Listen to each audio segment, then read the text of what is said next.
Hi this is Prabhat Ranjan. स्वागत करता हूँ आज की इस नई वीडियो में जिसका रिव्यू कर रहे एक ऐसे प्राइवेट यूनिवर्सिटी की जहां से अगर बीटेक करने की सोच रहे हो तो सबसे पहली बात इनके मल्टीपल कैंपसेज हैं। बीटेक वाला कैंपस थोड़ा यहाँ पे मिसगाइड हो सकते हो तो प्रॉपरली डीप डाइव करेंगे इस वीडियो में आपके प्रॉपर कैंपस के बारे में, कॉलेज लाइफ के बारे में, प्लेसमेंट हमें ठीक ठाक देखने को मिलता है। इंस्टीट्यूट के खुद दो ऑफिशियल डेटा दो अलग बातें कहते हैं तो हम डीप डाइव इसमें भी करेंगे हमें किस डेटा के साथ जाना है। स्पोर्ट्स के मामले में ऑफिशियली अगर हम देख ले तो बहुत सारी चीजें हमें देखने को मिलती है, लेकिन स्टूडेंट्स की भी बातें हमें सुननी जरूरी है।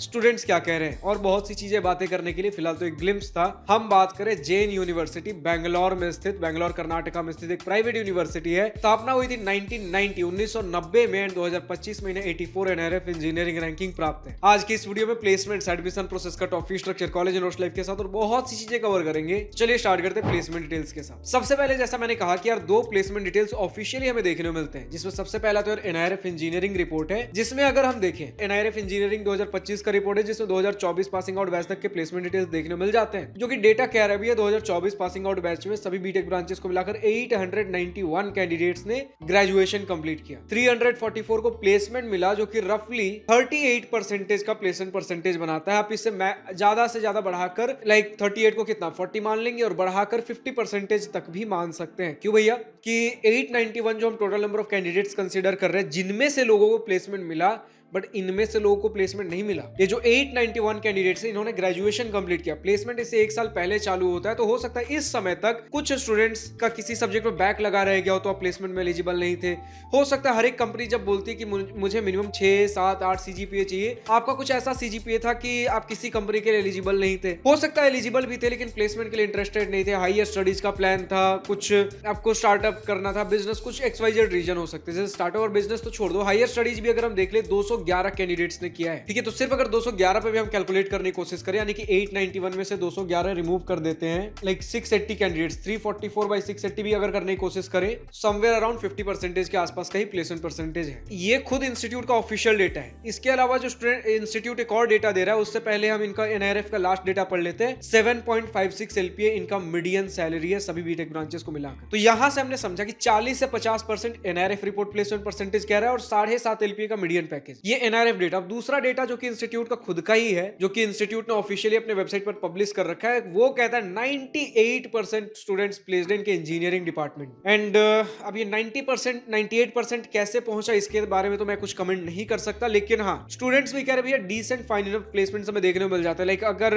कोर ब्रांचेस के अंदर भी जाए तो लगभग स्टूडेंट बता रहे भैया 80 से 90%, लाइक 80% के आसपास का प्लेसमेंट परसेंटेज वहां भी है। कंप्यूटर साइंस में 90% का, तो मैं मान के चलता हूँ जो स्टूडेंट्स डेटा दे रहे हैं, जितने भी कैंडिडेट्स एलिजिबल है प्लेसमेंट के लिए, उसमें से ये डेटा दे रहे हैं हमें स्टूडेंट्स। जो दोनों डेटा हमें ऑफिशियली इंस्टीट्यूट दे रहा है, एनआईआरएफ में और एक इनके खुद के वेबसाइट पे, स्टूडेंट्स का ही इनके बीच का डेटा बता रहे हैं। 81.25 एलपीए का हाईएस्ट पैकेज बताया जा रहा है इंस्टीट्यूट की तरफ से। स्टूडेंट्स की जानकारी में जितना है, सबसे लेटेस्ट बैच में 50 से 55 एलपीए का हाईएस्ट पैकेज गया है। एंड एवरेज पैकेज के टर्म्स में स्टूडेंट्स का भी यही कहना है कि अगर आप कंप्यूटर साइंस इंजीनियरिंग ब्रांचेस के बारे में बात करें तो 9 से 10 एलपीए के आसपास का एवरेज पैकेज चला जाता है। मास रिक्रूटर कंपनीज के बारे में, क्योंकि एवरेज पैकेज मोस्टली अगर आप देखोगे ना तो मैक्सिमम कैंडिडेट्स को प्लेसमेंट लगते हैं 5 से 7 एलपीए के बीच वाले, 5, 6, 7 एलपीए मैक्सिमम कैंडिडेट्स को पैकेजेस मिल रहे हैं। तो भैया एवरेज भी इसी के आसपास होना चाहिए। नहीं, जो हाईएस्ट पैकेज गया जैसे कुछ 40 एलपीए, 50 एलपीए, ये ओवरऑल एवरेज को लिफ्ट करके लगभग 9 से 10 एलपीए के ब्रैकेट में लेकर चला जा रहा हूं। तो हमने स्टूडेंट्स के दिए गए द्वारा डेटा पे भी बात किया, हमने इंस्टीट्यूट की तरफ से 2 ऑफिशियल डेटा दिया गया उसके ऊपर भी बात किया। अच्छा, थोड़ा और बात कर लेते ब्रांचेस कौन कौन से है, ताकि थोड़ा आपको और आइडिया मिल जाए किस तरीके के ब्रांचेस है तो डेटा कितना इधर उधर हो सकता है। एरोस्पेस एंड एक और रिलेटेड ब्रांच एरोनॉटिकल इंजीनियरिंग आपको देखने को मिल जाता है। Electronics and communication engineering, electronics and communication engineering, VLSI design and technology के अंदर electronics and communication engineering, robotics के अंदर electric vehicles in association with siemens, electrical and electronics engineering microgrid technology के साथ एरोस्पेस एंड एरोनॉटिकल इंजीनियरिंग, ये 2 branches मिले थे। Electrical and electronics के अंदर 1, 2, 3, 4, 5, 6 ब्रांचेस है।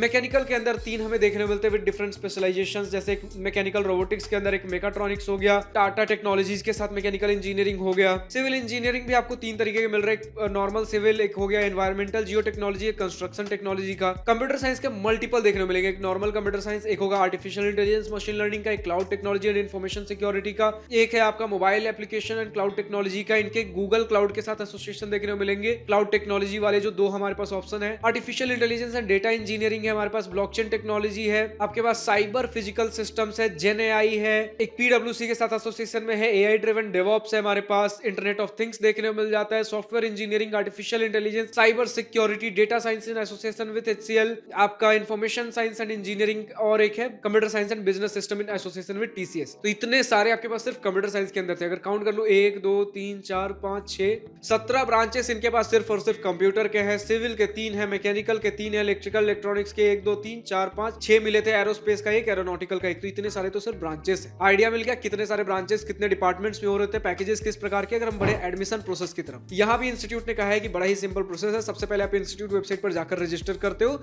And application form fill out करते हो। उसके बाद एप्लीकेशन फॉर्म फी पे करोगे, जो कि यूजुअल प्रोसेस होता है, और जो डॉक्यूमेंट्स रिक्वायर्ड होंगे वो अपलोड करोगे एंड इनका खुद का एंट्रेंस टेस्ट होता है, जेन एंट्रेंस टेस्ट। इसके बाद आपके कुछ रिजल्ट्स आएंगे, काउंसलिंग होगा, प्रोविजनल एडमिशन लेटर मिलेगा, फी पेमेंट करोगे फाइनल एंड आपका एडमिशन कंफर्म हो जाएगा। समराइज करें, एप्लीकेशन फॉर्म फिल आउट करोगे, इनका एंट्रेंस एग्जामिनेशन होगा, रिजल्ट निकलेगा, फी पेमेंट करोगे एंड एडमिशन मिल रहा हो। ठीक है, अगर हम बढ़ते हैं अपने कट ऑफ के सेक्शन पे, तो कट ऑफ का डिटेल हमारे पास नहीं, क्योंकि हम हर वीडियो में बोलते हैं प्राइवेट इंस्टीट्यूट्स में रेयरली हमें कट ऑफ डिटेल्स देखने को मिलते हैं, क्योंकि usually state level counselling and central level counselling, जहां पर एक काउंसलिंग से मल्टीपल इंस्टीट्यूट्स मिलते हैं, वहां पर कट ऑफ डेटा होता है। प्राइवेट इंस्टीट्यूट्स में मैक्सिमम केस में कोई कट ऑफ डिटेल देखने को नहीं मिलता है। स्टूडेंट्स की फिर भी माने तो एडमिशन लेना बहुत ज्यादा यहाँ पर ऐसा टफ नहीं है। आप अगर कंसिडरेबल कुछ भी डिसेंट स्कोर है इनके खुद के एंट्रेंस एग्जामिनेशन में, या फिर जेईई मेन का एंट्रेंस एग्जामिनेशन दे रखे हो, आपके पास कॉमेड के का स्कोर है, मल्टीपल माध्यम से आपको कुछ ना कुछ तरीके से एडमिशन देखने को मिल जाएगा। इंस्टीट्यूट वेबसाइट पर जाकर अप्लाई कर सकते हो। बात कर ले अगर हम फी स्ट्रक्चर के टर्म्स में, देन यहाँ पर आपका फी स्ट्रक्चर वेरी करेगा 2 लाख रुपए से लेकर 4 लाख रुपए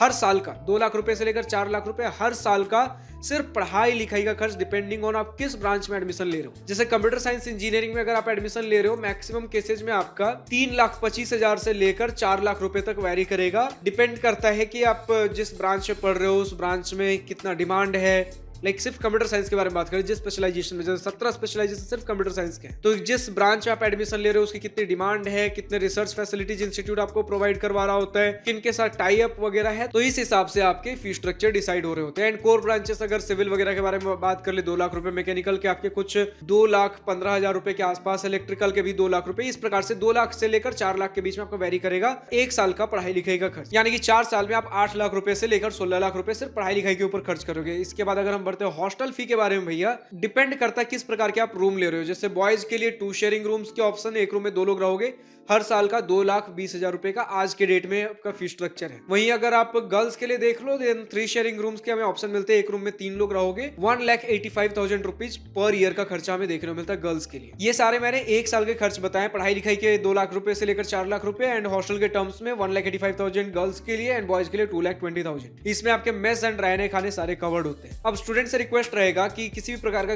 अगर कोई स्कॉलरशिप डेटा है जो कि इस इंस्टीट्यूट में स्टूडेंट्स के बीच पॉपुलर हो, चाहे इंस्टीट्यूट की तरफ से कोई स्कॉलरशिप हो, state government, central government, private scholarship, जो कोई सा भी डेटा हो कमेंट सेक्शन में लिखकर बताइए। स्कॉलरशिप का नाम, एलिजिबिलिटी क्राइटेरिया, कितना अमाउंट मिल जा रहा होता है, कि आपके बैच से कितने स्टूडेंट्स ने अप्लाई किया, कितनों को मिला, डॉक्यूमेंट्स कौन से रिक्वायर्ड थे, डेडलाइन क्या रहती है एंड एप्लीकेशन खुलता कब है। अगर ये सारी चीजें हमें डिटेल में कमेंट सेक्शन में लिखकर बताते हो, जो भी स्टूडेंट्स पढ़ते हैं उन्हें सहूलियत रहती है यार कि अगर मैं एलिजिबल हूं, इन बातों का ध्यान रखूं, तो कम से कम इतना तो मेरे लिए फाइनेंशियल बर्डन कम हो जा रहा होगा। फाइनली हम पहुंचते हैं अपने कॉलेज एंड हॉस्टल लाइफ की सेक्शन पे, जिसका स्टूडेंट को सबसे बेसब्री से इंतजार होता है। तो यहीं पर बात करने वाली बहुत जरूरी बात है यार, कि मैंने बोला कि मल्टीपल कैंपसेज है, जेजीआई इनका ग्रुप है। जेजीआई ग्रुप के अंदर ही आपको मल्टीपल कैंपसेस देखने को मिलते हैं, जिसमें अगर हम बात कर लें तो 300 एकड़ का इनका primary campus Bangalore city centre में देखने को मिलता है, लेकिन उससे बहुत काफी दूर, लगभग इनके मेन कैंपस से 40 किलोमीटर की दूरी पे, शहर से लगभग 30 किलोमीटर बाहर आपको मिलता है इनका इंजीनियरिंग कैंपस। ठीक है, जो कि इनका हाईवे का नाम पड़ता है बैंगलोर टू कनकपुरा हाईवे। ठीक है, तो बैंगलोर टू कनकपुरा के बीच में आपको इंस्टीट्यूट देखने को मिलता है। आपका जो इंजीनियरिंग वाला इंस्टीट्यूट है वो 350 एकड़ का कैंपस है। मेन वाला कैंपस 300 एकड़ का है और इंजीनियरिंग वाला कैंपस इनका 350 एकड़ का है। मेन वाला कैंपस इसलिए यार क्योंकि बहुत ज्यादा फैसिलिटीज आपको देखने को मिलेंगी, ज्यादा आपको एक तरीके से कह सकते हो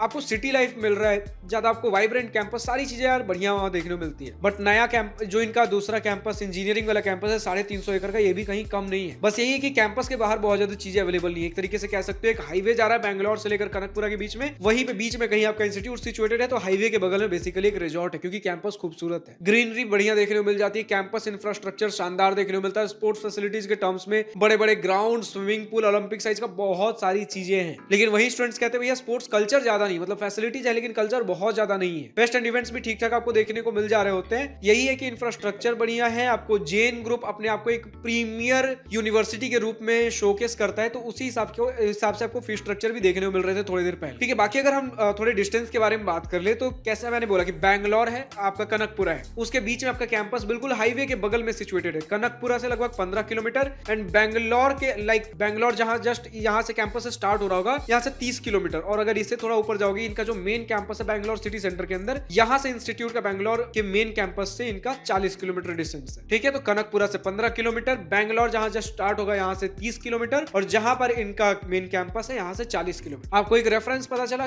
इंस्टीट्यूट कहां से कितना क्या कुछ दूर हो रहा होगा। बात कर ले कनकपुरा कितना बड़ा भी है, कनकपुरा ज्यादा बड़ा नहीं है, आपको एक सबर्बन एरिया देखने को मिल रहा होगा। एंड अगर आपको कुछ प्रॉपर स्टूडेंट बताता है, अगर हमें कभी कुछ मार्केट वगैरह भी विजिट करना हो, हमें लगभग 8-10 किलोमीटर ट्रेवल करना पड़ जा रहा होता है। तो नियर बाई मार्केट वगैरह या फिर कुछ ऐसा ठीक ठाक शॉपिंग वगैरह के लिए कुछ चीजें चाहिए, 8-10 kilometre will be usual thing for you. तो कैंपस के बाहर बहुत ज्यादा चीजें नहीं है। एंड अगर कुछ बस फैसिलिटी वगैरह लेते हो स्टूडेंट से, कहा है शाम के 4 बजे आपके बसेज वगैरह निकलने चालू हो जाते हैं, तो ये अगर कुछ बस वगैरह की जिन्हें फैसिलिटी लेनी है। बाकी कैंपस के अंदर अगर हॉस्टल के टर्म्स में आते हो, then 2 sharing room and 3 sharing room. 2 sharing room हमने बॉयज के लिए बात किया, 3 शेयरिंग रूम गर्ल्स के लिए। स्टूडेंट से बताया भैया कैंपस हमें बढ़िया देखने को मिलता है। एंड आपको जैन इंस्टीट्यूट है, जैन फूड हमें जितना स्टूडेंट्स की तरफ से जानने को मिला, मेस के अंदर जैन फूड मिलेगा, प्रॉपर वेज वगैरह प्रॉपर होगा, नॉन वेज हमें देखने को नहीं मिल रहा है स्टूडेंट्स के द्वारा जितना हमारे पास डेटा शेयर किया गया है। बाकी चीजें बढ़िया है, हॉस्टल बढ़िया है, मेस बढ़िया स्टूडेंट की तरफ बताया जाता है, पिज्जा वगैरह सैंडविचेस खाने, कैंटीन सबको इंस्टीट्यूट के अंदर देखने को मिल जाते हैं, इंफ्रास्ट्रक्चर बढ़िया, स्पोर्ट्स फैसिलिटीज जो इंफ्रास्ट्रक्चरल तौर पे वो चीजें बढ़िया, बट कल्चर थोड़ा और इंप्रूव हो सकता है। स्टूडेंट्स इतना बता देते भैया कि स्पोर्ट्स से ज्यादा आपको इवेंट्स एंड कुछ ना कुछ इवेंट्स होते हुए, एक्टिविटीज होते हुए ज्यादा देखने को मिल जाएंगे। Student run activities, societies, clubs भी बढ़िया है, फेस्ट एंड इवेंट्स भी बढ़िया हो जा रहे हैं, तो लाइब्रेरीज भी ढंग की हमें देखने को मिलती है। ओवरऑल कॉलेज आपको इंफ्रास्ट्रक्चरल तौर पे बढ़िया देखने को मिलेगा, student run activities, societies, clubs बढ़िया देखने को मिलेंगी, प्लेसमेंट्स ठीक ठाक आपको देखने को मिल जाएगा, फीस स्ट्रक्चर थोड़ा सा ज्यादा है एंड शहर से काफी दूर आपको देखने को मिलेगा। अगर इसी के साथ और हम कनेक्टिविटी के बारे में बात कर लेते हैं तो नियरेस्ट रेलवे स्टेशन आपका बैंगलोर सिटी जंक्शन है 45 किलोमीटर की दूरी पे, 80 किलोमीटर से भी ज्यादा की दूरी पे है केम्पेगौड़ा इंटरनेशनल एयरपोर्ट। भैया इतना ज्यादा क्यों है? बैंगलोर यहाँ है,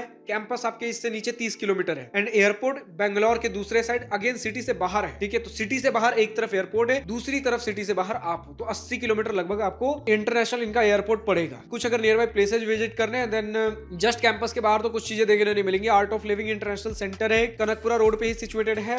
मेकेदातु एंड संगम आपको देखने को मिल जाएगा 50 किलोमीटर और अगर नीचे की तरफ आते हो तो कैंपस से। ठीक है, 2 इनका रिवर है, कावेरी रिवर था और एक 2 रिवर्स के संगम है, एक तो कावेरी है और एक अर्कावती रिवर हमें देखने को मिल जा रहा होता है। तो इसी प्रकार के यार ओवरऑल आपको कॉलेज लाइफ देखने को मिल जा रहा होता है। स्टूडेंट ने बोला भैया गर्ल्स इज टू बॉयज का रेशियो काफी बढ़िया, 45:55 का, 45 गर्ल्स पे 55 बॉयज कह सकते हो। तो एक बैलेंस्ड इंजीनियरिंग कॉलेज के हिसाब से काफी बढ़िया हमें देखने को मिलता है। एंड अटेंडेंस के मामले में स्टूडेंट ने बोला भैया अटेंडेंस बहुत ज्यादा ऐसा टफ नहीं है, जैसे बहुत इंस्टीट्यूट्स में होता है कि अटेंडेंस के ऊपर टफ क्राइटेरिया लगा देंगे, यूनिफॉर्म्स वगैरह, वो सारी चीजें में यहाँ उतनी देखने को नहीं मिली है। बट यही है कि भैया फेस्ट एंड थोड़ा और ये सारी चीजें बढ़िया हो सकती थी। बाकी हॉस्टल के टाइम्स आपके रात के 9 बजे के आसपास है, थोड़ा बहुत स्ट्रिक्ट, प्राइवेट है तो थोड़ा स्ट्रिक्ट देखने को मिलेगा। ओवरऑल बैलेंस्ड कॉलेज लाइफ आपको देखने को मिलता है। हॉस्टल्स के अंदर रात के 9 बजे तक आ जाने। फिलहाल आज की इस वीडियो में इतना ही। अच्छा, एक और बात, क्योंकि शहर से काफी दूर है, फूड डिलीवरी एप्स भी वर्क नहीं कर रहे होंगे इधर। फिलहाल अब जो भी स्टूडेंट्स आपके जेएन यूनिवर्सिटी बैंगलोर से इस वीडियो को देख रहे हैं, अभी तक आपका अपना experience, exposure, pros and cons, positive and negative points of this institute कुछ भी अगर लिखकर बताओ ना कमेंट सेक्शन में खुलकर लिख सकते हो। इसके अलावा मेरी किसी बातों से सहमत या असहमत होकर लगता है मैंने कोई पॉइंट रॉन्ग, मिसिंग या आउटडेटेड इन्फॉर्मेशन दिया है, कमेंट सेक्शन में सही डेटा लिखकर बताना ना भूले। मैं अपनी तरफ से बेस्ट इन्फॉर्मेशन प्रोवाइड करने की कोशिश करता हूं। अगर कुछ रह जाता है आप लिख दिया करो यार, क्योंकि हमारा मेन मुद्दा है कि स्टूडेंट्स को सही से सही, सटीक से सटीक इन्फॉर्मेशन मिलना बेहद जरूरी है, तो मेरे द्वारा या फिर आपके द्वारा। अब जो भी स्टूडेंट और किसी दूसरे कॉलेज का वीडियो देखना चाहते हैं कमेंट सेक्शन में डिमांड करिए। अगर आप खुद किसी दूसरे इंस्टीट्यूट से इस वीडियो को देख रहे हो एंड अगर आपको भी अपने इंस्टीट्यूट का इसी प्रकार का एक वीडियो चाहिए, कमेंट सेक्शन में डिमांड करिएगा। डिमांड होगी हम जल्द से जल्द कवर करेंगे। वरना आप अपने इंस्टीट्यूट से बात करिए कि हमें रीच आउट करें। हम डिस्क्रिप्शन में हमारा जीमेल आईडी दिएगा prabhatar729@gmail.com। हमें रीच आउट करें फॉर स्पॉन्सरशिप, स्पॉन्सर्ड वीडियो, जिसके अंतर्गत हम आपके इंस्टीट्यूट को जल्द से जल्द कवर करेंगे। आपको जिस प्रकार का डेटा हाईलाइट करवाने में हमारे इंस्टीट्यूट में ये सारी चीजें, लेकिन लोगों को पता नहीं है, हम हर प्रकार का डेटा हाईलाइट करेंगे, लेकिन